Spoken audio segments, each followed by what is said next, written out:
Okay. Hey everybody, it's Donna here, and this is a video that accompanies the assignment for week 4, in which we are going to look at early childhood classroom schedules and transitions and a little bit on routines. And so this is, there's also an additional reading that is linked to the assignment, and that reading is from Blended Practices for Teaching Young Children in Inclusive Settings. So please read that. It's a little denser than the textbooks, so you do have a textbook reading, but please also read that. And then this is going to elaborate on that with examples from videos and images. And I'm going to talk a little bit more about universal design practices. So you're going to need this to complete the assignment for week 4. So this is from chapter 5 from Universal Design Practices in Early Childhood Settings. This is part 1. Next week, we're going to do universal design in the activities. So universal design, what is it? If you look in a classroom and it's running smoothly, children with disabilities are participating alongside peers, and you've used the interests of all the children and their interests, their developmentally appropriate practice, and you've planned activities that are challenging and appropriately engaging, and you've created a schedule that takes into consideration the child's age, how long the activity is going to be, when you're going to present it, what transitions there are to and from it, and the order of activities. We're going to talk about all of that. So I want to give you an example of just looking in at children actively engaged in a really, really well-planned early childhood day.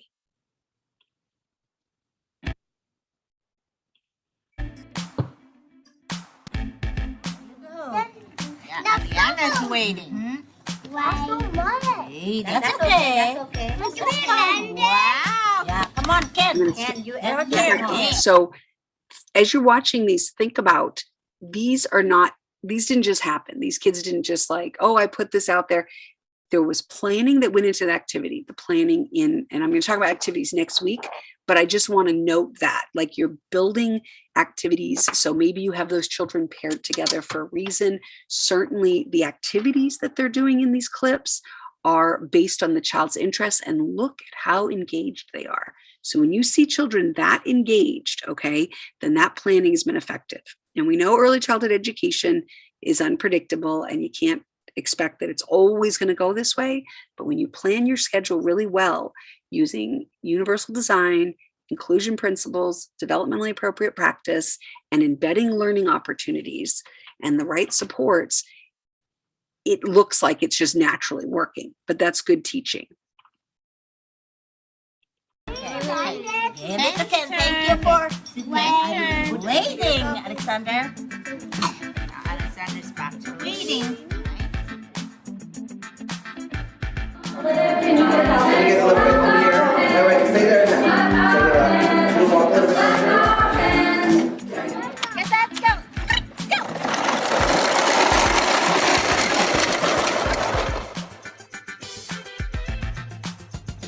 That's not over there. Yeah, Paxton. Would you like to help them? Yeah. Go help them. Teamwork. Yeah, teamwork, right. Osman is right, teamwork.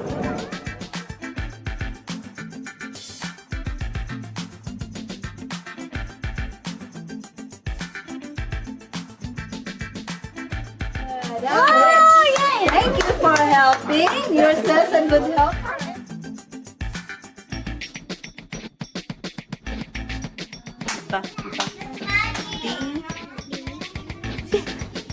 So the these, they have also a what?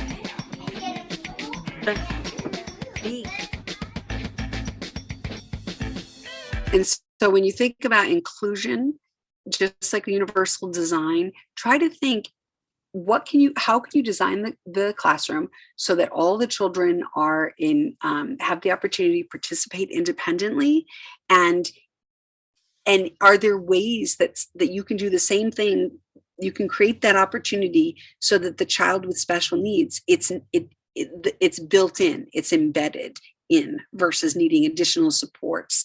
Are there ways to design activities?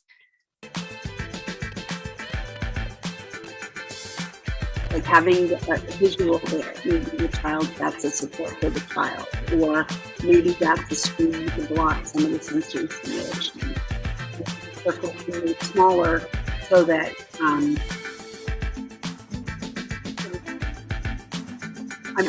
for some reason it was adapted. I don't know exactly. Okay, universal design. What is universal design?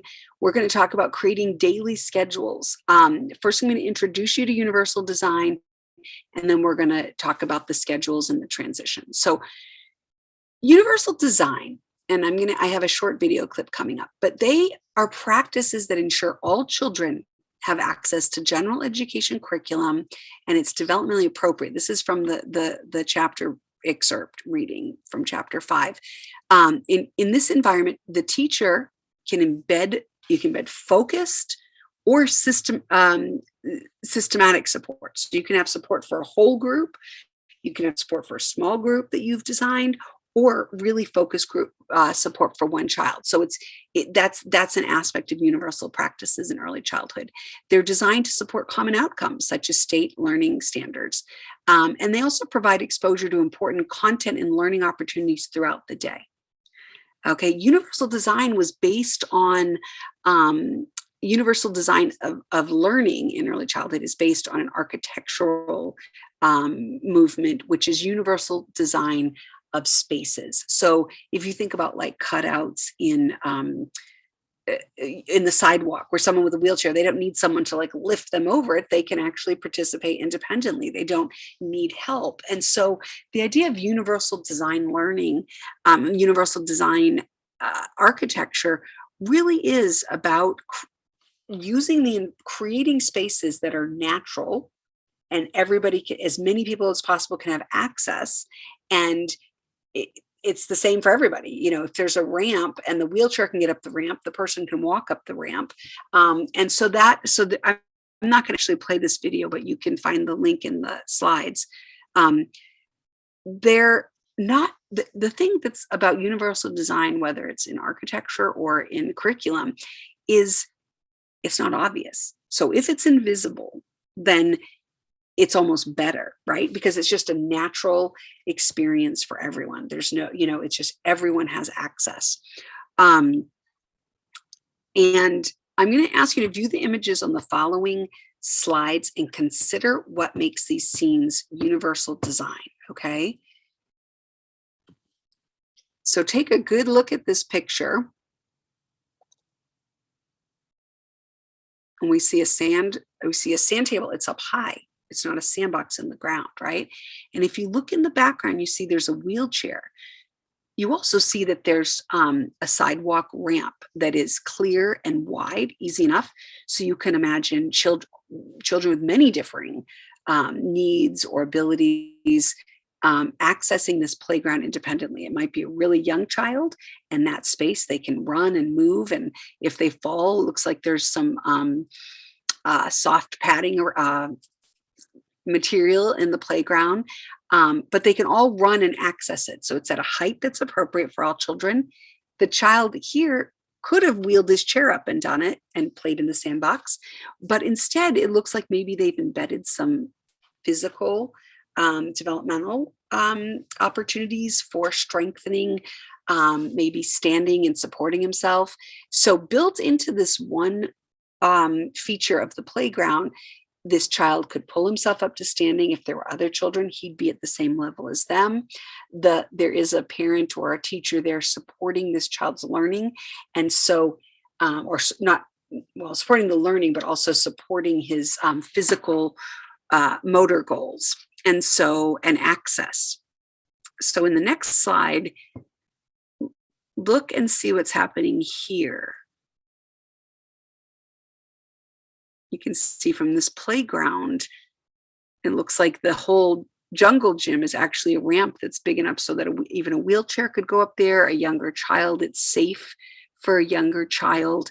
There's different levels. So you see a child up top, and then you see a child with it looks like maybe a walker or a support device who they can play together. They can socialize together. That's a really big aspect of it. Here's another image of a child having access, independent access. And you see the width of the, it's a jungle gym. It's a big jungle gym, but it's built with universal design principles. Okay, now let's translate these into creating a daily schedule. And this again is based on that reading. They go really into universal design ideas. So the concept and philosophy applied to early childhood classrooms. And in the first part of that chapter, they talk about schedules and transitions. So schedules, universal design principles in schedules. You can see here, I've put a couple of images, some examples of schedules. One here is a visual schedule, and it's also got words written in it. So what's another component that makes this universal design? Well, it's presenting information in two ways, visual and written. It's also the teacher's going to teach is going to use this same schedule every day, and it's going to take the children a little while to get used to it, but they're always going to do it consistently. But one routine that you teach is what do we do when there's a change? Well, when there's a change, this is in a sliding schedule board, so you can actually move and put those in and out. Some children use actual objects within a schedule. So there might be a child who is still working on symbolic representation. And so there's a hierarchy of representation, symbolic representation. Words are obviously symbols for something else, right? Pictures are a little lower on the hierarchy. If it's low, I don't know if lower is the right word, earlier on the hierarchy. And an actual tangible object that represents something that's going to happen is a way to shape learning, actually learning, if you can believe it, learning language, because you use the object, the actual thing, right? A ball, or you could use a tactile object, a three-dimensional object, or you could use a picture, or you could use a drawing, or you could just use a word. But that's part of child development. So universal design and planning daily schedules. So I mentioned it before, but there's behind the scenes planning that goes into a daily schedule. So you might think of ideas for a classroom, and you would probably start with developmentally appropriate practice. You might go to the National Association for the Education of Young Children and look up developmentally appropriate activities and learning centers. You would definitely observe the children and gain information about what their interests are. And you'd also want to know content guidelines or standards that you're embedding in there. And you're going to create activities from all of that information. But there's more that goes into it. There are some really important aspects of designing a schedule. And we're going to talk about it. Promotes engagement. It teaches children to be independent because they know what to expect. They can regulate. It's developmentally appropriate. It's the right length of time. It's the right timing in the schedule.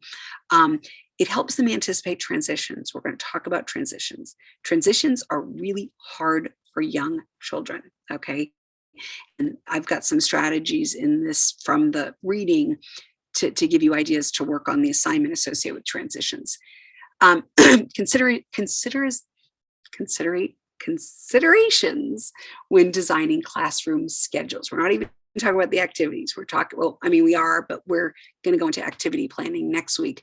But think about number of children in class, age of the children, number of adults available. That's a really important aspect of when an activity happens.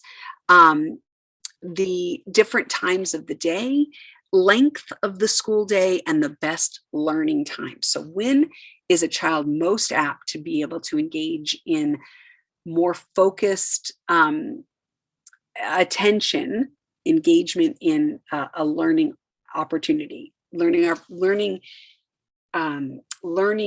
activities that are directed by the teacher, that are teacher directed, where they're telling a child and teaching a child. Those are harder for a child than a learning opportunity where a child is engaged in an activity that a teacher has designed, a learning center where you're you're kind of hiding the goals. So if you have a teacher directed activity where the teacher is, wanting the children to be able to write all the numbers from 1 to 10 or something, right? And all the children are sitting down, that's not really universal design learning principles.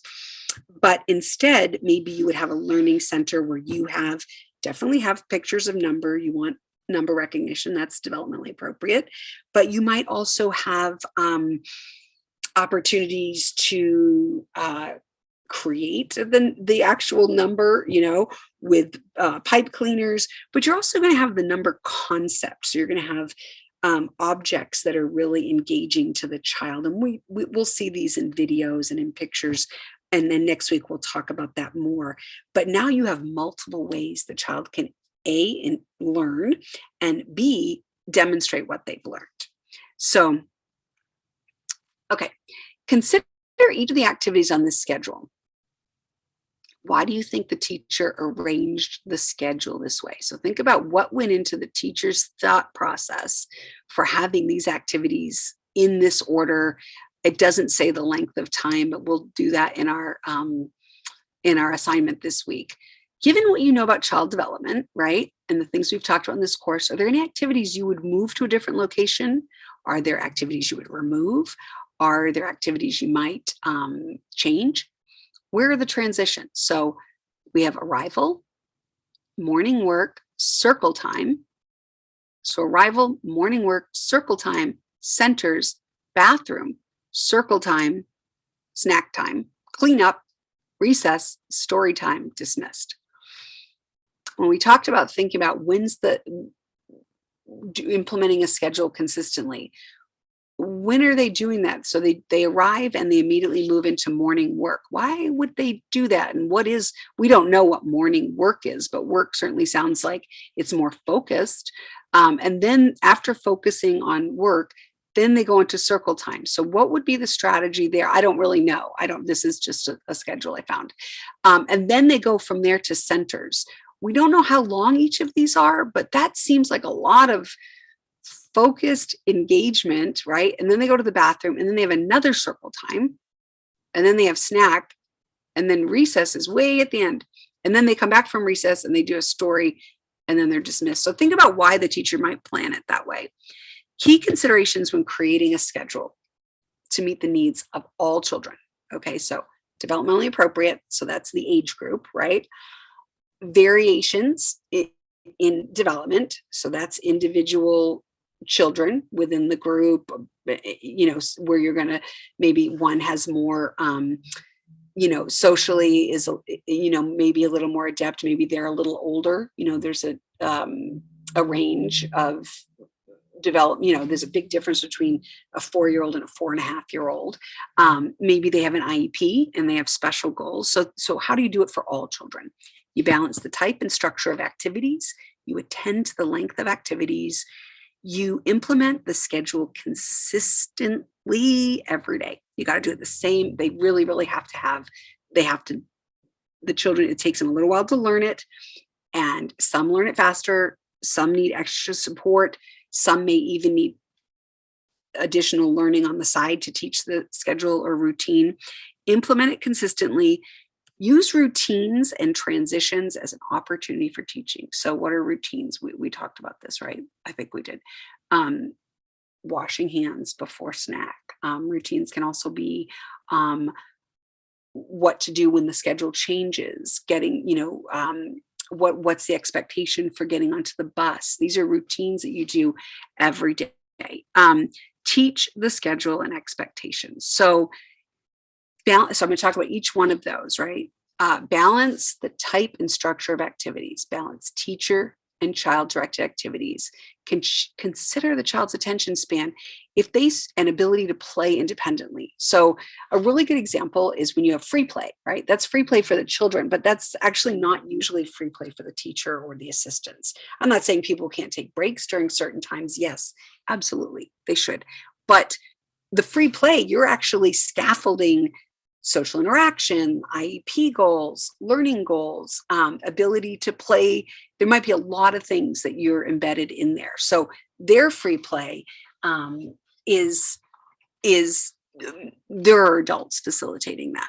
Consider children's activity level. Attend to the length of activities. This is so important. Go back to the developmentally appropriate practice.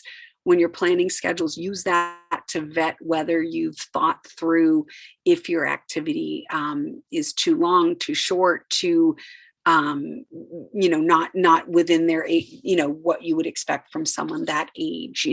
Expecting a 3-year-old to sit for 40 minutes, that is not developmentally appropriate.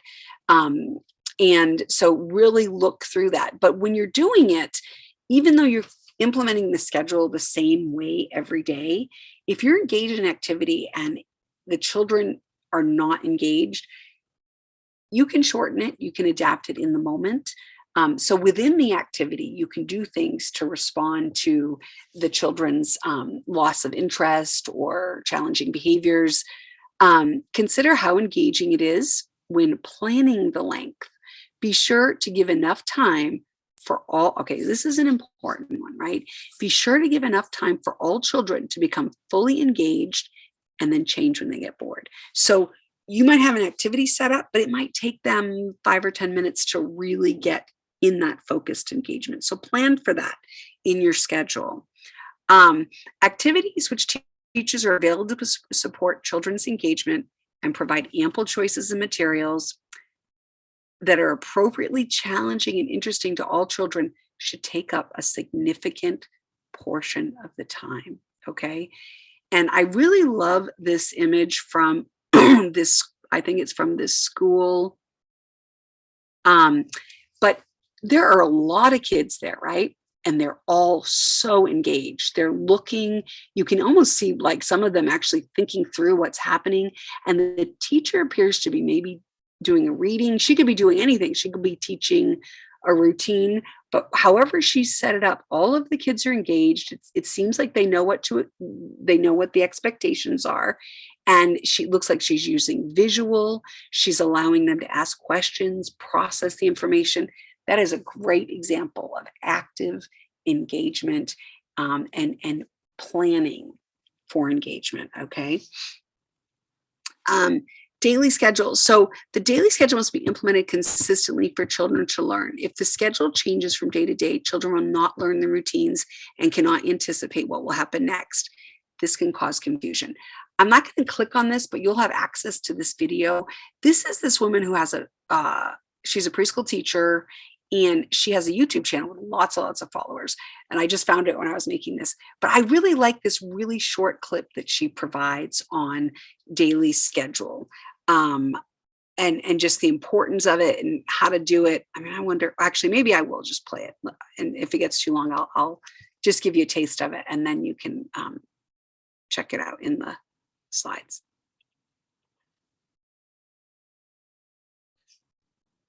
So let's get started with tonight's topic.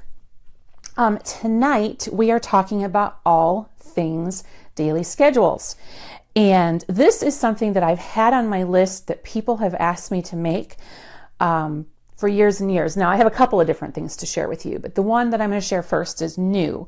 So I've always had daily schedules, examples of daily schedules on my website at Pre-K Pages. It's been there for years and years.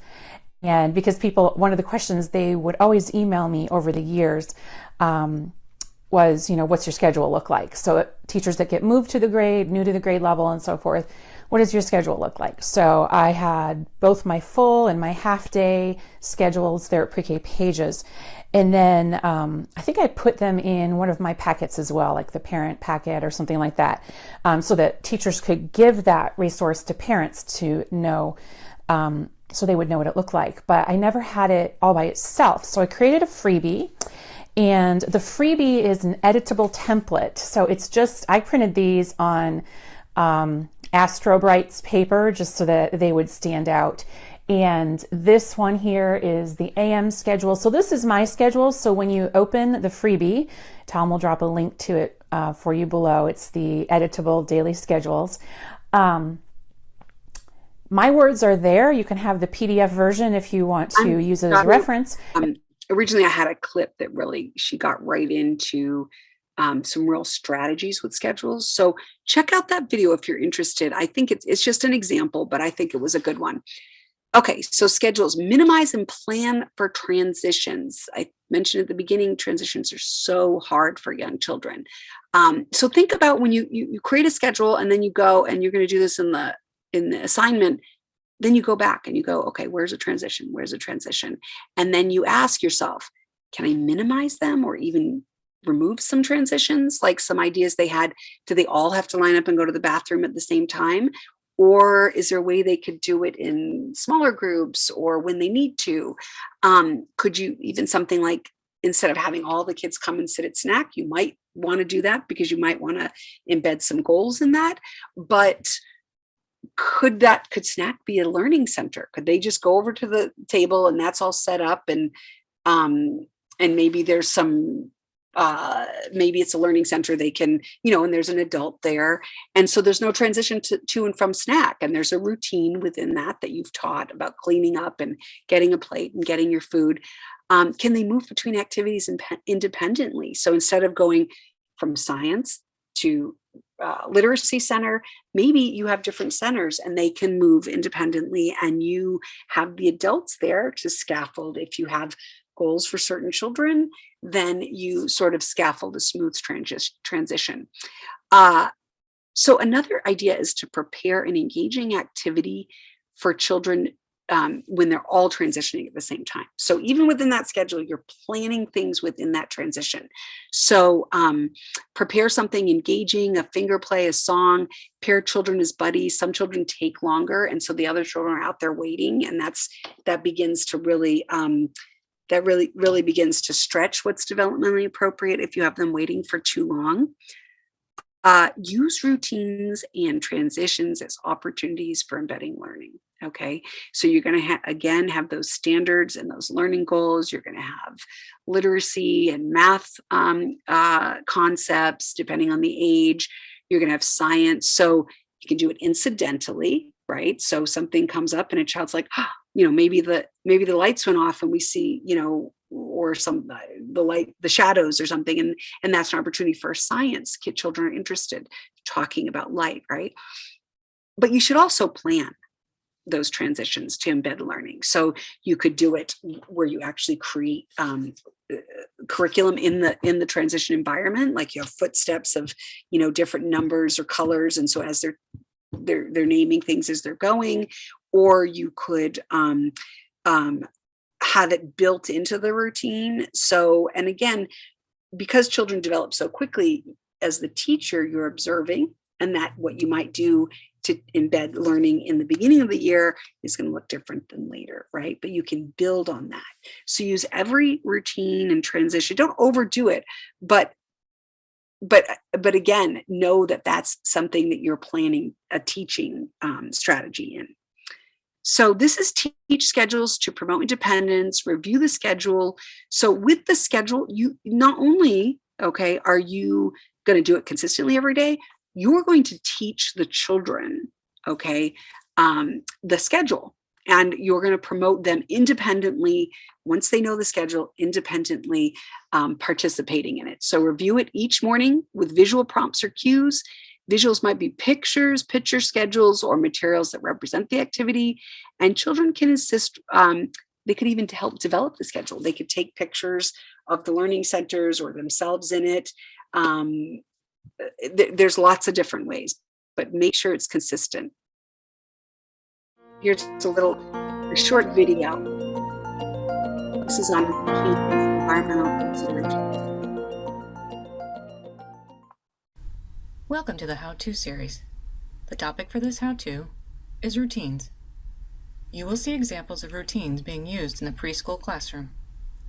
Some of the children you will see may not have a diagnosis of ASD. That's autism. However, autism spectrum disorder. The examples all depict strategies and teaching practices that can be beneficial for all students. As we talk about environmental considerations, such as visual supports and schedules, it's also important for us to include the use of routines. While routines and schedules might sound the same, these are actually two different considerations. Schedules assist students in understanding what the expectations are and help students transition from activity to activity. Routines, on the other hand, are the tasks we complete throughout our day. Most of us have a variety of routines, for morning, for work, and even for bedtime. Routines include tasks like getting dressed, brushing our teeth, and even making a cup of coffee in the morning. But routines can also include tasks like unpacking a book bag, hanging a coat up in a cubby, getting our materials out independently, or even learning to use the bathroom independently. Developing and maintaining routines is important because first and foremost, they utilize the strengths of students with ASD. Remember, those with ASD thrive in a routine environment and with the right support, quickly learn the steps of a routine. Once a routine has been learned, the student with ASD is able to focus on the content of a task rather than the steps. Further, it's important to understand that teaching routines helps reduce anxiety and helps a student understand what to do and ultimately increases independence. In these next photos, you will notice visual supports designed to help a student learn a new routine. In this photograph, you will notice a visual support designed to assist a student with the routine of going home. In this next photograph, you will see a visual support designed to help a student independently learn how to wash their hands. As you can see, there are many steps to this routine. Let's look at some examples of routines. In these videos, you will see students using several different kinds of routines. Look for the type of routine being used with the student. Also, watch for the student's response to the routine.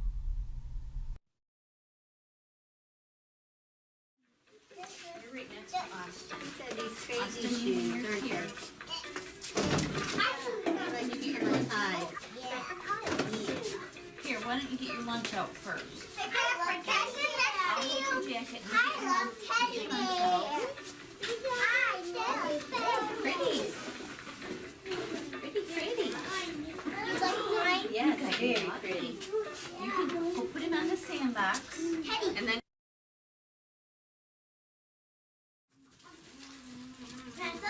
Pencil. And I got a peanut butter sandwich.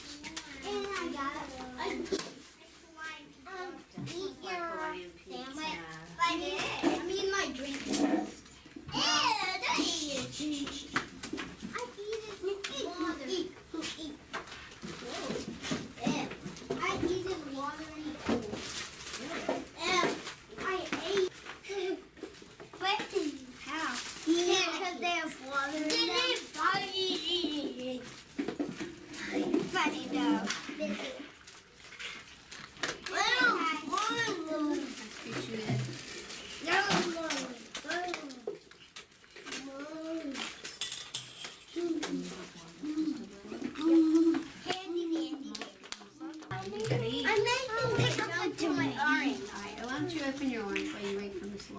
So those were examples of the routines. And if you noticed in that last little clip, and again, you can access this video in the slides, but if you noticed in that last part of the clip, the getting the lunch bag, sitting down, talking with their friend. I mean, this was, they were taught these routines in a consistent daily schedule.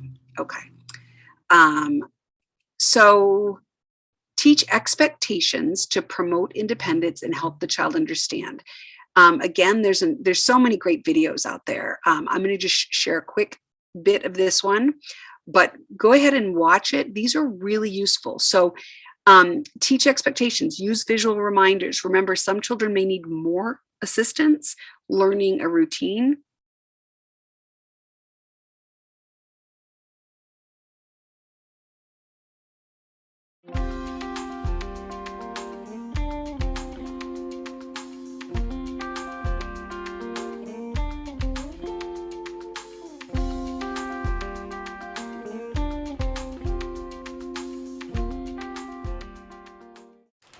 Group time. Group time. Group time. Tea time. Tea time. It's group time. By using a visual schedule, we're able to give the children a sense of what the sequence of the day is going to be.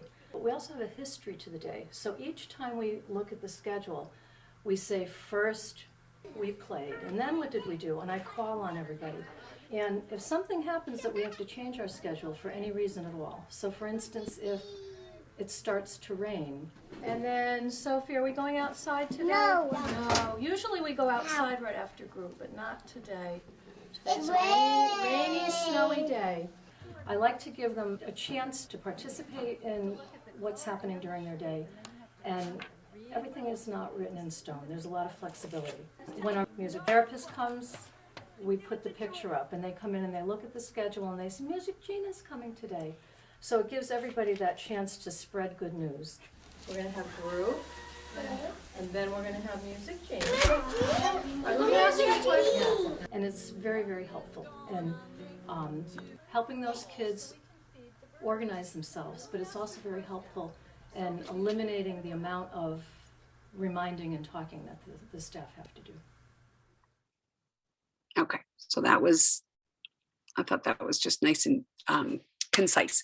So, okay, thanks for watching. Next week, so we're going to return to that same article from chapter, or that same chapter, and we're going to, we're not going to read the whole thing. We're going to read about another 10 pages on activities and universal design learning in preschools. Good luck on your assignment. And if you have any questions, email me or ask in the water cooler, and have a great week.